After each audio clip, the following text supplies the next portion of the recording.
State representative has a plan to protect children after the death of 7-year-old Hershall Creachbaum. Another thing I'm going to increase is penalties for killing kids. Penalties for killing kids with disabilities. He says Creachbaum died despite contact with both Clark and Montgomery County Children's Services agencies. And hello to you, I'm Gabrielle Enright. James Brown is off. News Center 7's Mike Campbell talked with Phil Plummer about his plans for better oversight and outcomes for children in the state's care. A child named Dakota Collins died in 2019 after years of horrific abuse. Representative Phil Plummer introduced legislation that passed in 2021 to protect children. But again, the Hershall Creachbaum case made it clear to him he needed to do more, and now he is.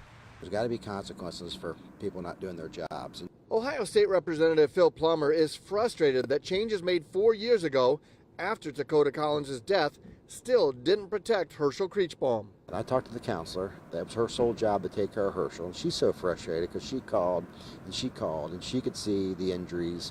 She could see the lack of care, and nobody listened. Plummer said the problem is that Clark and Montgomery County Children's Service agencies didn't communicate. His new bill will tie case outcomes to state financing, so there's money motives to help people do their job.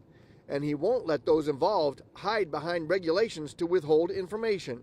Counties can share any information, including HIPAA information. So every time I ask for something, you can't get it because of HIPAA, well, we're going to open that up. Plummer knows frontline caseworkers carry huge workloads, but his bill calls for additional investigative training for them. It also mandates their managers share stats between counties, that police call children's services to domestic calls where children are present, and protects whistleblowers that bring alarming situations to light. This is just heartbreaking. And another thing I'm going to increase is penalties for killing kids. Penalties for killing kids with disabilities. The bill will not really start moving out of committee and getting in front of the full House and then over to the Senate to a governor for his signature through the year until next year.